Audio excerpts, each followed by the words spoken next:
Welcome to CSEB aspirants. അപ്പോൾ ഇന്ന് നമ്മൾ ഡിസ്കസ് ചെയ്യുന്നത് നമ്മുടെ പ്രീവിയസ് ഇയർ ക്വസ്റ്റ്യൻ ഡിസ്കഷൻ്റെ ഭാഗമായിട്ടുള്ളൊരു ക്ലാസ് തന്നെയാണ്. 2024-25 ചോദ്യപേപ്പറുകളാണ് നമ്മൾ ഓരോന്നായിട്ട് ഓരോ ക്വസ്റ്റ്യൻസായിട്ട് പഠിച്ചു വരുന്നത് കേട്ടോ. അപ്പോൾ 291 മുതലുള്ള ക്വസ്റ്റ്യനാണ് ഇനി നമ്മൾ ഡിസ്കസ് ചെയ്യുന്നത് കേട്ടോ. അപ്പോൾ spend now and pay later എന്നത് ഏതിൻ്റെ പ്രിൻസിപ്പിളാണെന്നാണ് ചോദിച്ചിട്ടുള്ളത്. Is the principle adopted in spend now pay later എന്നാണ് ചോദിച്ചിട്ടുള്ളത്. അപ്പോൾ ഇപ്പോൾ ചിലവാക്കുക, പിന്നീട് അടയ്ക്കുക. അത് കേൾക്കുമ്പോൾ തന്നെ നമുക്കറിയാമല്ലോ ഏത് കാർഡാണെന്ന്. ഡെബിറ്റ് കാർഡാണോ, സ്മാർട്ട് കാർഡാണോ, ക്രെഡിറ്റ് കാർഡാണോ, ചാർജ് കാർഡാണോ, ഏത് കാർഡാണ് ഇതുകൊണ്ട് ഉദ്ദേശിക്കുന്നത്. ഇപ്പം നമുക്ക് കാശില്ലാതെ അല്ലാതെ പിന്നീട് കൊടുത്തിട്ട് ഇപ്പോൾ പർച്ചേസ് ചെയ്യാൻ പറ്റുന്ന ഒരു സിസ്റ്റം എന്ന് പറഞ്ഞാൽ എന്താണ്? അത് ക്രെഡിറ്റ് കാർഡാണ് അല്ലേ? ഓക്കെ, അപ്പോൾ ഇവിടെ ഉത്തരമായിട്ട് വരുന്ന ക്രെഡിറ്റ് കാർഡാണ്. പിന്നീടാണ് നമ്മൾ ചിലവാക്കുന്നത്. പിന്നീടല്ല, ഇപ്പോൾ ചിലവാക്കും, പക്ഷേ പിന്നെ നമ്മൾ പേ ചെയ്യുക അല്ലേ? അങ്ങനെയല്ലേ? പിന്നെ പേ ചെയ്താൽ മതി. ആ ഒരു കണ്ടീഷനിലാണ് നമ്മൾ ക്രെഡിറ്റ് കാർഡ് വർക്ക് ചെയ്യുന്നത്. ഡെബിറ്റ് കാർഡ് അങ്ങനെ പറ്റില്ല അല്ലേ? അപ്പം തന്നെ സ്വൈപ്പ് ചെയ്യുമ്പോൾ തന്നെ നമ്മുടെ ബാങ്കിൽ നിന്ന് ചാർജ് അപ്പം തന്നെ ഇറങ്ങും. അപ്പോൾ അതാണ് പറഞ്ഞത് spend now and pay later. Okay, അടുത്ത ക്വസ്റ്റ്യൻ വന്നിട്ട് which of the following is not eligible for classification under priority sector lending. Priority sector ലെൻഡിങ്ങിൽ നോട്ട് എലിജിബിൾ ആണ് പറഞ്ഞിട്ടുള്ളത്. എലിജിബിൾ ആയിട്ടല്ല ഇല്ലാത്തത് ഏതെന്നാണ് ചോദിച്ചിട്ടുള്ളത്. Loans to food processing unit, അതുപോലെ loans to regional rural banks, loans to micro enterprises, അതുപോലെ loans for agricultural infrastructure. ഇതിലേതിലാണ് ലോൺ പ്രൊവൈഡ് ചെയ്യാത്തതെന്നാണ് ചോദിച്ചിട്ടുള്ളത്. അപ്പോൾ പ്രയോറിറ്റി സെക്ടർ ലെൻഡിങ്ങിൽ പെടുന്ന പ്രധാനപ്പെട്ടത് ഏതൊക്കെയാണെന്ന് വെച്ചാൽ 8 കാറ്റഗറീസാണ് പ്രയോറിറ്റി സെക്ടർ ലെൻഡിങ്ങിൻ്റെ അടിയിൽ വരുന്നത് കേട്ടോ. എത്രയാണ് വരുന്നത്? 8 കാറ്റഗറീസ് വരും. 1 അഗ്രികൾച്ചറാണ്, 2 മൈക്രോ സ്മോൾ മീഡിയം എൻ്റർപ്രൈസ്, അതായത് നമ്മൾ MSME യൂണിറ്റ്സ് എന്നൊക്കെ പറയില്ലേ, അതാണ്. 1 അഗ്രികൾച്ചറാണ്, 2 MSME ആണ്. പിന്നുള്ളത് എക്സ്പോർട്ട് ക്രെഡിറ്റ് ആണ്, എക്സ്പോർട്ട് ക്രെഡിറ്റ്. 4 എഡ്യൂക്കേഷനാണ്, 5 ഹൗസിംഗ് ആണ്, 6 ഇൻഫ്രാസ്ട്രക്ചറാണ്, സോഷ്യൽ ഇൻഫ്രാസ്ട്രക്ചർ എന്ന് പറയും. 7 റിന്യൂവബിൾ എനർജിയാണ്, 7 എന്ന് പറയുന്നത് റിന്യൂവബിൾ എനർജിയാണ്. 8 മറ്റുള്ളവ അതേഴ്സാണ് കേട്ടോ.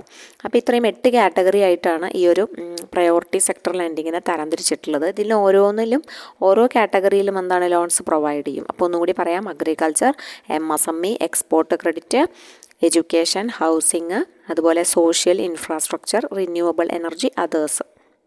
ഓക്കെ, ഇതിൻ്റെയൊക്കെ കൂടി സ്റ്റാർട്ടിംഗ് ലെറ്റർ നിങ്ങൾ AMEEHSRO എന്നോ അങ്ങനെ എങ്ങനെയെങ്കിലും എഴുതി വെച്ചാൽ മതി. HISRO അങ്ങനെ എന്തെങ്കിലും ഒരു കോഡ് പോലെ ഉണ്ടാക്കി വെച്ചാൽ നിങ്ങൾക്ക് ഈ 8 എണ്ണം എന്ത് ചെയ്യാൻ പറ്റും? കറക്റ്റായിട്ട് ഓർഡറിൽ തന്നെ പഠിച്ചു വെക്കാൻ പറ്റും. അപ്പോൾ ഇടയ്ക്ക് ചോദിക്കാറുണ്ട് കേട്ടോ. അപ്പോൾ അത് വളരെ ഇമ്പോർട്ടൻ്റ് ആണ്. പിന്നെ ഈ ഒരു വീക്കർ സെക്ടറിൽ ഉള്ള ഒരു പ്രാധാന്യം കൊടുത്തുകൊണ്ടാണ് നമ്മുടെ പ്രയോറിറ്റി സെക്ടർ ലെൻഡിങ് എന്നൊരു കൺസെപ്റ്റ് തന്നെ വന്നിട്ടുള്ളത്. അപ്പോൾ ഇതുമായി ബന്ധപ്പെട്ടിട്ടൊരു കൃഷ്ണസ്വാമി കമ്മിറ്റിയൊക്കെ ഇതുമായി കണക്ട് ചെയ്ത് പഠിക്കേണ്ടതാണ് കേട്ടോ. 1980 ഒരു റിവൈസ്ഡ് ആയിട്ട് ഇതിനെ ഒരു റിവിഷൻ കൊണ്ടുവന്ന കമ്മിറ്റിയായിരുന്നു കൃഷ്ണസ്വാമി കമ്മിറ്റി.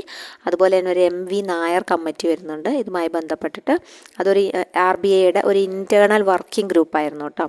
അതുപോലെ ഇൻറ്റേർണൽ വർക്കിംഗ് ഗ്രൂപ്പായിട്ട് ഉള്ള ഒരു കമ്മിറ്റിയായിരുന്നു MV നായർ കമ്മിറ്റി. അപ്പോൾ അതൊക്കെ ഒന്ന് ജസ്റ്റ് ഓർത്തിരിക്കുക, പ്രയോറിറ്റി സെക്ടർ ലെൻഡിങ്ങുമായി ബന്ധപ്പെട്ടിട്ടുള്ളത്.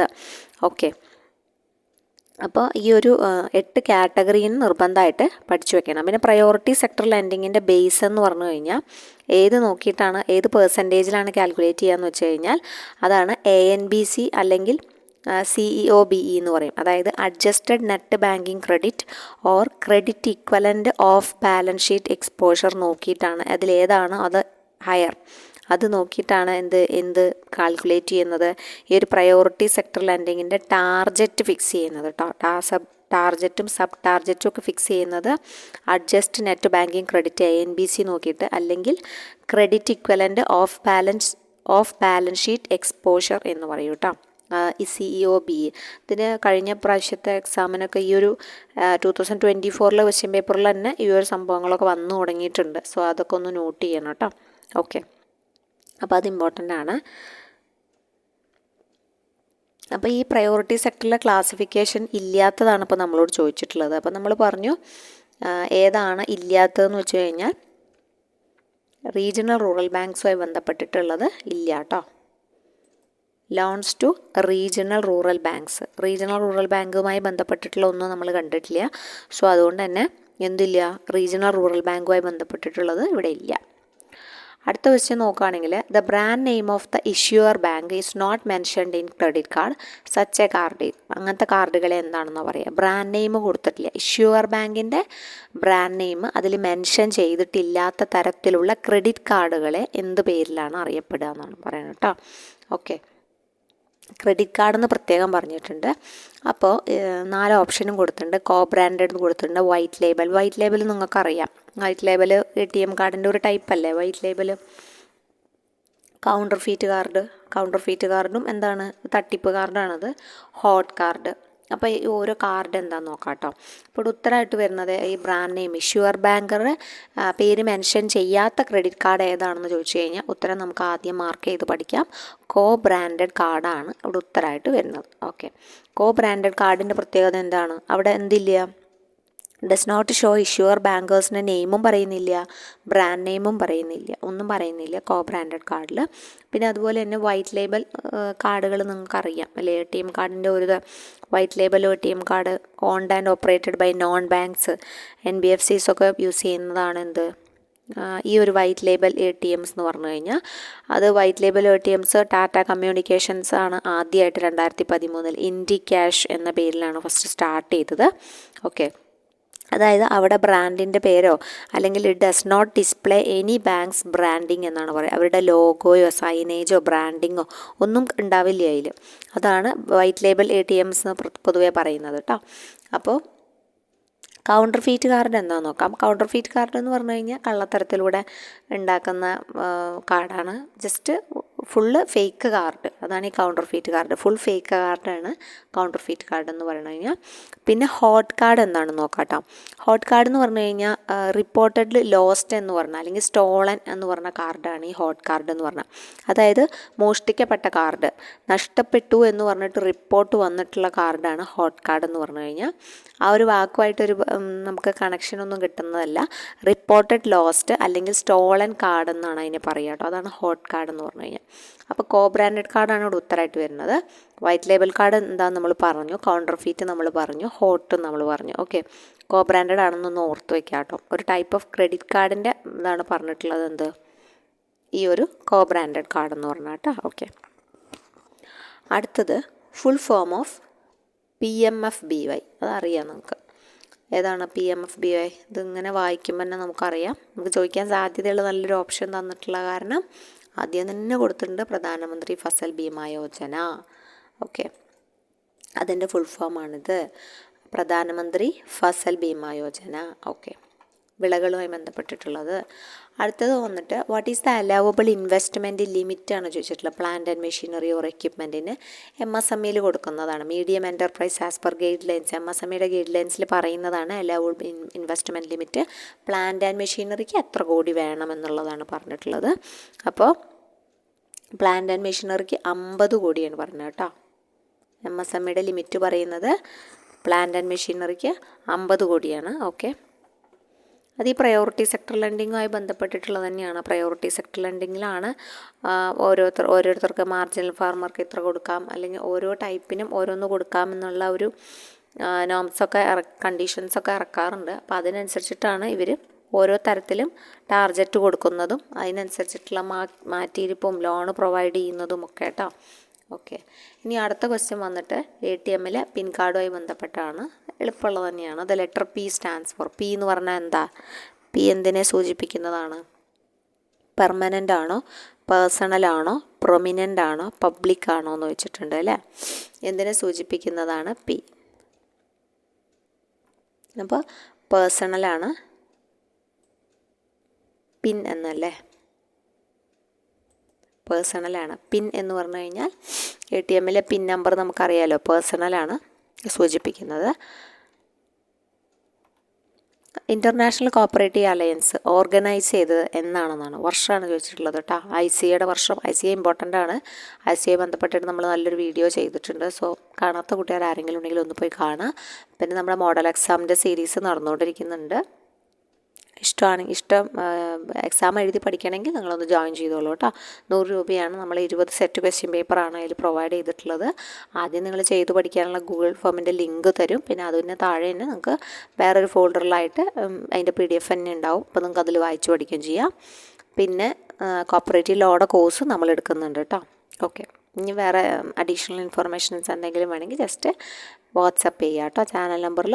അപ്പോൾ ഇൻ്റർനാഷണൽ കോപ്പറേറ്റീവ് അലവൻസ് ഓർഗനൈസ് ചെയ്തത് എന്നാണ് ഓർഗനൈസ് ചെയ്യുന്നത്? ICAI ബന്ധപ്പെട്ടിട്ട് എന്തായാലും ഒരു ചോദ്യം ഉറപ്പാണ്.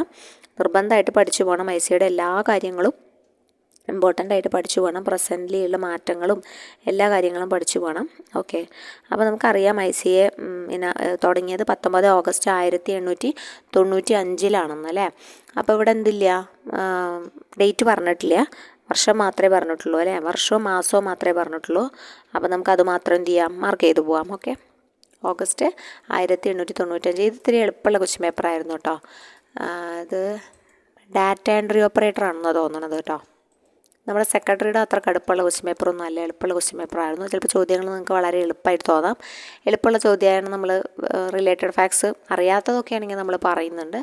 അറിയുന്ന കാരണം നിങ്ങൾക്ക് റെഫർ ചെയ്താൽ കിട്ടാവുന്ന കാര്യങ്ങൾ നമ്മൾ വീണ്ടും വീണ്ടും പറഞ്ഞ് ബോറടിപ്പിക്കണ്ടല്ലോ. നമുക്ക് 1000 ക്വസ്റ്റ്യൻസ് കവർ ചെയ്യണ്ടേ.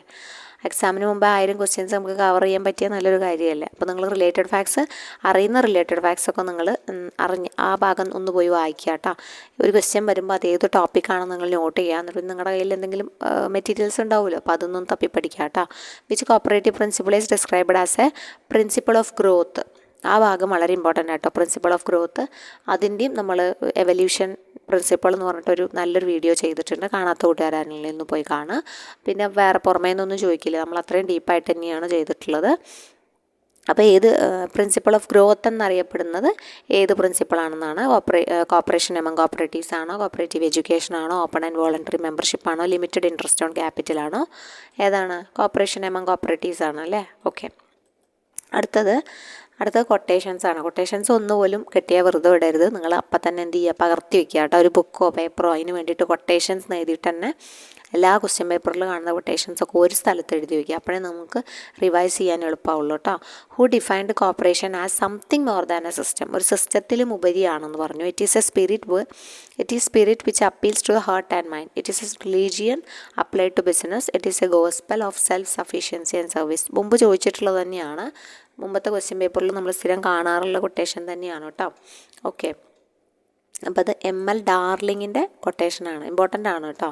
അങ്ങനത്തെ കൊട്ടേഷൻസൊക്കെ നിങ്ങൾ എഴുതി വെക്കണം. ചിലപ്പോൾ നമുക്ക് ഭാഗ്യത്തിന് നമ്മളൊന്ന് നോക്കിയാൽ കിട്ടാവുന്ന സാധനമായിരിക്കും, പക്ഷെ നമ്മൾ നോക്കാണ്ട് പോകും. ഓക്കെ, അപ്പോൾ അതുകൊണ്ട് ആ ഭാഗമൊക്കെ മറക്കാതെ നോക്കി വയ്ക്കണം. പിന്നെ പറഞ്ഞിട്ടുള്ളത് ഇതും അതേ ഒരു കോട്ടാണ്. ഹൊറൈസ് പ്ലങ്കാറ്റിൻ്റെ summed up cooperative activity in 3 maxims. ഏതൊക്കെ maxims? Better farming, better business, പിന്നെ ബെറ്റർ ഫാമിംഗ്, ബെറ്റർ ബിസിനസ്, പിന്നെ ബെറ്റർ ലിവിങ് അല്ലേ. ഓക്കെ, അത് നല്ല എളുപ്പമുള്ള ക്വസ്റ്റ്യൻ പേപ്പറായിരുന്നു കേട്ടോ അത്. അടുത്തത് cooperative credit societies act 1904 provided that any dash persons living in the same village or town or belonging to same class or caste might be registered as a cooperative society എന്ന് പറഞ്ഞിട്ടുണ്ട്. 1904 എത്ര persons ആയിരുന്നു? എത്ര persons കൂടി ചേർന്നിട്ടാണ് cooperative society രൂപീകരിക്കണം എന്നാണ് പറഞ്ഞിട്ടുണ്ടായിരുന്നത്? 1904 റെസ്ട്രിക്ഷനാണ് പറയുന്നത് കേട്ടോ. 1904 എങ്ങനെയായിരുന്നു? 1904 10 പേര് മതിയായിരുന്നു കേട്ടോ. ആക്റ്റിൽ പറയുന്നത് എന്താണ്? 10 പേരുടെ കാര്യമാണ് പറയണത്. ഓക്കെ, അടുത്ത ക്വസ്റ്റ്യൻ നോക്കുകയാണെങ്കിൽ according to the recommendations of dash cooperation was made a provincial subject. അത് എളുപ്പമുള്ള ക്വസ്റ്റ്യൻ ആണ് അല്ലേ. പ്രൊവിൻഷ്യൽ സബ്ജക്റ്റ് ആക്കിയത് ആരുടെ റെക്കമെൻഡേഷൻ പ്രകാരമായിരുന്നു? മൊണ്ടേഗോ ചെംസ്ഫോർഡ് ആണോ, VL മാത്തേ ആണോ, മക്ലഗാൻ ആണോ, മിർദയാണോ? മൊണ്ടേഗോ ചെംസ്ഫോർഡ് ആണ് അല്ലേ. 1919 അതിനുശേഷമാണ് സഹകരണം ഒരു പ്രവിശ്യ വിഷയമായി മാറിയത് എന്ന് വേണമെങ്കിൽ പറയാം. ഓക്കെ, അടുത്തത് rural credit survey committee submitted their report. Rural credit survey committee എന്നാണ് റിപ്പോർട്ട് സബ്മിറ്റ് ചെയ്തതെന്നാണ് ചോദിച്ചിട്ടുള്ളത്, ചോദ്യം വന്നിട്ടുള്ളത്. അപ്പോൾ ഏത് വർഷമാണ് rural credit survey committee appoint ചെയ്യുന്നത്, അതുപോലെ തന്നെ അത് റിപ്പോർട്ട് സബ്മിറ്റ് ചെയ്യുന്നത് എന്നൊക്കെ ദിവസം നമ്മൾ നോക്കാം കേട്ടോ. All India rural credit survey കമ്മിറ്റിയെ കുറിച്ചിട്ടുള്ള കാര്യങ്ങൾ. All India rural credit survey committee appoint ചെയ്യുന്നത് ആരാണ്? ഏത് ഏജൻസിയാണ് അപ്പോയിൻറ്റ് ചെയ്യുന്നത്? RBI ആണ് അപ്പോയിൻറ്റ് ചെയ്യുന്നത് അല്ലേ. ഓഗസ്റ്റ് 1951 അപ്പോയിൻറ്റ് ചെയ്യുന്നത്. സബ്മിറ്റ് ചെയ്യുന്നത് 1954 അപ്പോൾ 1951 ഓഗസ്റ്റിലാണ് അപ്പോയിൻറ്റ് ചെയ്യുന്നത്. 1954 എന്ത് ചെയ്യുന്നത്, റിപ്പോർട്ട് സബ്മിറ്റ് ചെയ്യുന്നത്. അപ്പോൾ 2 വർഷം നിങ്ങൾ നിർബന്ധമായിട്ട് പഠിച്ചു വെക്കണം. റൂറൽ ക്രെഡിറ്റ് സർവേ കമ്മിറ്റിയും അതുപോലെ തന്നെ റിവ്യൂ കമ്മിറ്റിയും എപ്പോഴും ചോദിക്കാറുള്ളതാണ്. നമ്മുടെ പ്രാവശ്യ സിലബസിൽ സെക്രട്ടറിയുടെ സിലബസ് മാത്രമേ വന്നിട്ടുള്ളൂ, പക്ഷേ അതിലും കൊടുത്തിട്ടുണ്ട് കേട്ടോ. അപ്പോൾ അത് രണ്ടും ഇമ്പോർട്ടൻ്റ് ആണ്. പിന്നെ എ ഡി ഗോർവാല ആയിരുന്നു ചെയർമാൻ അല്ലേ. A D Gorwala was the chairman ആയിരുന്നു. പിന്നെ ആരൊക്കെയായിരുന്നു മെമ്പേഴ്സായിട്ടുണ്ടായിരുന്നത്? ഡി.ആർ. ഗാഡ്ഗിൽ ഉണ്ടായിരുന്നു, പിന്നെ വെങ്കിട്ടപ്പയ്യ ഉണ്ടായിരുന്നു, എൻ.എസ്.ആർ. ശാസ്ത്രി ഉണ്ടായിരുന്നു അല്ലേ. ഇതൊക്കെയായിരുന്നു. അതിൽ എൻ.എസ്.ആർ. ശാസ്ത്രിയാണ് മെമ്പർ സെക്രട്ടറി ആയിട്ടുണ്ടായിരുന്നത്. Okay. Cooperation had failed but it must succeed എന്ന് പറഞ്ഞ പ്രധാനമായ ഒരു കൊട്ടേഷനാണ് ഈ ഒരു സർവേ കമ്മിറ്റിയെ ബന്ധപ്പെട്ടിട്ടുള്ളത്. എപ്പോഴും ചോദിക്കാറുള്ളതാണ്. Cooperation had failed but it must succeed അല്ലേ. പിന്നെ അതുപോലെ തന്നെ ഇതായിരുന്നു ഒരു ഫസ്റ്റ് കമ്മിറ്റി എന്ന് പറയാം. Working of cooperative movement in Indian ഡീപ്പായിട്ട് പഠിച്ചൊരു വലിയ കമ്മിറ്റി ഇവരായിരുന്നു. അവർ 3 വോളിയംസിലാണ് റിപ്പോർട്ട് സബ്മിറ്റ് ചെയ്തിട്ടുള്ളത്. Survey report, general report, technical report, അങ്ങനെ 3 ടൈപ്പിൽ അല്ലെങ്കിൽ 3 കാറ്റഗറീസ് ആയിട്ടാണ് റിപ്പോർട്ട് സബ്മിറ്റ് ചെയ്തിട്ടുള്ളത്. പിന്നെ അതുപോലെ തന്നെ Magna Carta of Indian cooperative movement എന്നറിയപ്പെടും അല്ലേ. അവരാണ് integrated scheme of rural credit എന്നറിയപ്പെടുന്ന കമ്മിറ്റി അവരാണ്. പിന്നെ ഒരുപാട് റെക്കമെൻഡേഷൻസ് ഉണ്ട്. പ്രധാനപ്പെട്ടത് മാത്രം നമുക്ക് പറഞ്ഞിട്ട് പോകാം. ഫോർമേഷൻ ഓഫ് SBI കേട്ടോ. ഫോർമേഷൻ ഓഫ് SBI ആണ്. RBI ഹിൽട്ടണിയൻ കമ്മീഷനാണ്. Formation of SBI state partnership fund ഉണ്ട്. പിന്നെ ക്രോപ്പ് ലോൺ സിസ്റ്റം ഉണ്ട്. National cooperative warehousing board രൂപീകരിക്കണം എന്ന് പറഞ്ഞത് സർവേ കമ്മിറ്റിയാണ് കേട്ടോ. Linking of credit with marketing, formation of large sized credit societies, effective supervision and audit is necessary for cooperative societies. പിന്നെ അതുപോലെ തന്നെ അവർ ഗവൺമെൻറ് ഓഫ് ഇന്ത്യ കുറച്ച് ഫണ്ടുകൾ സൂക്ഷിക്കണമെന്നും RBI ഫണ്ടുകൾ സൂക്ഷിക്കണമെന്ന് പറഞ്ഞു. അപ്പോൾ ഗവൺമെൻറ് ഓഫ് ഇന്ത്യ സൂക്ഷിക്കേണ്ട ഫണ്ടുകളായിരുന്നു നാഷണൽ കോപ്പറേറ്റീവ് ഡെവലപ്മെൻറ്റ് ഫണ്ടും നാഷണൽ വെയർ ഹൗസിംഗ് ഫണ്ടും നാഷണൽ അഗ്രികൾച്ചർ ആൻഡ് ക്രെഡിറ്റ് ഫണ്ടും കേട്ടോ. റിലീഫ് ആൻഡ് ഗ്യാരണ്ടിക്ക് വേണ്ടിയിട്ടുള്ള ഫണ്ട്. ഇനി RBI സൂക്ഷിക്കേണ്ടത് national agriculture and credit long term operation ഫണ്ടായിരുന്നു. നാഷണൽ അഗ്രികൾച്ചർ ക്രെഡിറ്റ് സ്റ്റെബിലൈസേഷൻ ഫണ്ടും ഉണ്ടായിരുന്നു. പിന്നെ നമ്മുടെ നബാർഡിൻ്റെ രൂപീകരണത്തോട് കൂടിയിട്ട് ഈ RBIയുടെ ഫണ്ട് RBI ആർക്ക് കൈമാറി? നബാർഡിന് കൈമാറുകയുണ്ടായത് കേട്ടോ. സോ പെട്ടെന്ന് നമുക്ക് ഉള്ള പോയിന്റുകളെന്ന് പറയാൻ ഈ ഒരു റൂറൽ ക്രെഡിറ്റ് സർവേ കമ്മിറ്റിയുടെ ഇത്രയെങ്കിലും പോയിന്റുകൾ നമ്മൾ പഠിച്ചിരിക്കണം കേട്ടോ. ഇതിൽ കൂടുതൽ പഠിച്ചാലും വിരോധമില്ല, പക്ഷേ ഇത്രയെങ്കിലും ഒന്ന് അറിഞ്ഞിരിക്കണം കേട്ടോ. ഓക്കെ.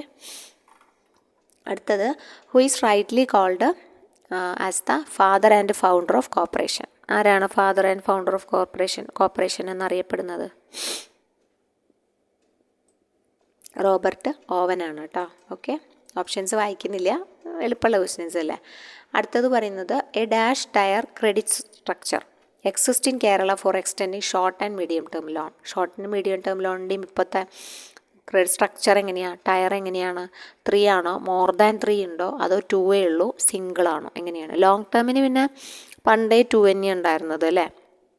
പക്ഷേ credit structure short and medium ആദ്യം, ഇപ്പോൾ പിന്നെ DCB ഇല്ലല്ലോ. അപ്പോൾ അതുകൊണ്ട് തന്നെ ഇപ്പം എന്തായി? ഏത് ടയറിലാണ് വർക്ക് ചെയ്യുന്നത്? 2 ടയറിലാണ് പ്രസൻ്റ്ലി വർക്ക് ചെയ്യുന്നത് കേട്ടോ. അടുത്തത് the liability of a service cooperative bank is limited to. ഒരു സർവീസ് കോപ്പറേറ്റീവ് ബാങ്കിൻ്റെ ലയബിലിറ്റി എങ്ങനെയാണ് ലിമിറ്റ് ചെയ്തിട്ടുള്ളത്? എന്തുമായിട്ടാണ്? ലിമിറ്റഡ് ടു ഇറ്റ്സ് എന്താ പറയുക, ഓതറൈസ്ഡ് ഷെയർ ക്യാപിറ്റലാണോ, സബ്സ്ക്രൈബ്ഡ് ആണോ, ഇൻവെസ്റ്റ്മെൻ്റ് ആണോ, റിസർവ് ഫണ്ടാണോ? ഏതാണ്? Limited to its subscribed share capital. എത്രയാണോ സബ്സ്ക്രൈബ് ചെയ്തിട്ടുള്ളത് ആ ഷെയർ ക്യാപിറ്റലിന് ആനുപാതികമാണ് അവരുടെ liability. The supreme authority in Kerala bank. Kerala ബാങ്കിൻ്റെ സുപ്രീം അതോറിറ്റി ആരാണ്? മാനേജിംഗ് ഡയറക്ടറാണോ, ബോർഡ് ഓഫ് ഡയറക്ടേഴ്സാണോ, ജനറൽ ബോഡിയാണോ, സെക്രട്ടറി ആണോ? പ്രത്യേകിച്ച് നോക്കേണ്ട കാര്യമില്ല. സുപ്രീം അതോറിറ്റി എന്ന് വന്നിട്ടുണ്ടെങ്കിൽ ആരായിരിക്കും? പരമാധികാരമുള്ളത് ആർക്കാണ്? ജനറൽ ബോഡിക്കാണല്ലോ. അവിടെയല്ലേ എല്ലാ മെമ്പേഴ്സിൻ്റെയും പങ്കാളിത്തം വരുന്നത്. അപ്പോൾ അതുകൊണ്ട് അവർക്ക് തന്നെയല്ലേ പരമാധികാരം ഉണ്ടാവുക. അടുത്ത question the area of operation of a primary cooperative agriculture and rural development bank. പീക്കാട് ബാങ്കിൻ്റെ ഏരിയ ഓഫ് ഓപ്പറേഷനാണ് ചോദിച്ചിട്ടുള്ളത്. വില്ലേജ് ആണോ, പഞ്ചായത്താണോ, താലൂക്കാണോ, ഡിസ്ട്രിക്റ്റ് ആണോ? താലൂക്കാണ് ഉത്തരമായിട്ട് വരിക കേട്ടോ. താലൂക്കാണ് ഉത്തരമായിട്ട് വരിക. അടുത്തത് the apex development bank in India for supporting and promoting agricultural and rural development bank. അറിയാവുന്ന കാര്യമാണ് അല്ലേ. Apex bank for supporting and promoting agriculture and rural development bank ഏതാണ്? നബാർഡാണ് അല്ലേ? ഓക്കെ. അടുത്തത്, where all the applicants are individuals for forming a cooperative society. Form ചെയ്യാനുള്ള individuals ആണെന്ന് വിചാരിക്കുക. സൊസൈറ്റികളല്ല, ആപ്ലിക്കൻസ് എല്ലാം ഇൻഡിവിജ്വൽസ് ആണ്. അപ്പോൾ the number of applicants shall not be less than, ഇത്രയിൽ കുറയാൻ പാടില്ല എന്നാണ്. Each of such person being A member of different ഫാമിലിയിൽ നിന്നുള്ള അംഗങ്ങളായിരിക്കും വേണം. എത്ര മെമ്പറിൽ കുറയാൻ പാടില്ല എന്നാണ് പറഞ്ഞത്, എന്നാണ് നിഷ്കർഷിച്ചിട്ടുള്ളത് ചോദിച്ചാൽ 25 അല്ലേ? നോട്ട് ലെസ് ദാൻ 25 ആണ്. 25 എന്ത് ചെയ്യാൻ പാടില്ല? കുറയാൻ പാടില്ല എന്നാണ് പറഞ്ഞത്. അപ്പോൾ ഇത്രയും ക്വസ്റ്റ്യൻസ് നമ്മൾ എടുത്തിട്ടുള്ളൂ. വളരെ എളുപ്പമുള്ള ക്വസ്റ്റ്യൻസ് ആണ്. അപ്പോൾ നിങ്ങൾ ജസ്റ്റ് കമൻറ്റ് ചെയ്യാം കേട്ടോ, നിങ്ങൾക്ക് ഇത്ര എളുപ്പമുള്ള ക്വസ്റ്റ്യൻസ് വേണ്ട. പക്ഷെ ഇത് നമ്മൾ ചോദിച്ചിട്ടുള്ളത് തന്നെയാണ് കേട്ടോ. ഡാറ്റ എൻട്രി ഓപ്പറേറ്റർക്ക് 2024 ചോദിച്ചിട്ടുള്ള ക്വസ്റ്റ്യൻ പേപ്പർ തന്നെയാണ്. അപ്പോൾ അതുകൊണ്ട് നിങ്ങൾക്ക് ഇത്രയും എളുപ്പമുള്ള ക്വസ്റ്റ്യൻസ് വേണ്ട, ജസ്റ്റ് ഒന്ന് കമൻറ്റ് ചെയ്യൂ കേട്ടോ. നമ്മൾ ടഫായിട്ടുള്ള ക്വസ്റ്റ്യൻസ് മാത്രം എടുക്കാം. അല്ല നിങ്ങൾക്ക് കുഴപ്പമില്ല, നമുക്ക് കവർ ചെയ്ത് പോകാം. 2024-25 കവർ ചെയ്ത് പോകണം. അങ്ങനെയാണെങ്കിൽ അതൊന്ന് ജസ്റ്റ് കമൻറ്റ് ചെയ്യൂ കേട്ടോ. ഓക്കെ. എളുപ്പമുള്ള ക്വസ്റ്റ്യൻ ആണെങ്കിലും ടഫായ ക്വസ്റ്റ്യൻസ് ആണെങ്കിലും നിങ്ങൾ എല്ലാ ക്വസ്റ്റ്യൻസും അറ്റൻഡ് ചെയ്യുക, മാക്സിമം എക്സാംസ് കവർ ചെയ്യുക. അപ്പോൾ നിങ്ങളുടെ പേടിയൊക്കെ ഒന്ന് മാറും. നമുക്ക് എക്സാം അങ്ങനെ എഴുതാനൊരു ത്വരയൊക്കെ ഉണ്ടാവും. അപ്പോൾ അതൊക്കെ ഉണ്ടെങ്കിൽ നമുക്ക് പെട്ടെന്ന് എന്ത് ചെയ്യാൻ പറ്റുള്ളൂ. കുറേ ക്വസ്റ്റ്യൻസ് നമ്മളിങ്ങനെ കയറി ഇറങ്ങി പോകണം. അപ്പോൾ മാത്രമേ നമുക്ക് ക്വസ്റ്റ്യൻസിനോടുള്ള ഭയമൊക്കെ മാറുള്ളൂ. അപ്പോൾ എല്ലാവരും നന്നായി ഉഷാറായിട്ട് പഠിക്കുക. അടുത്ത വീഡിയോ ആയിട്ട് നാളെ കാണാം. താങ്ക്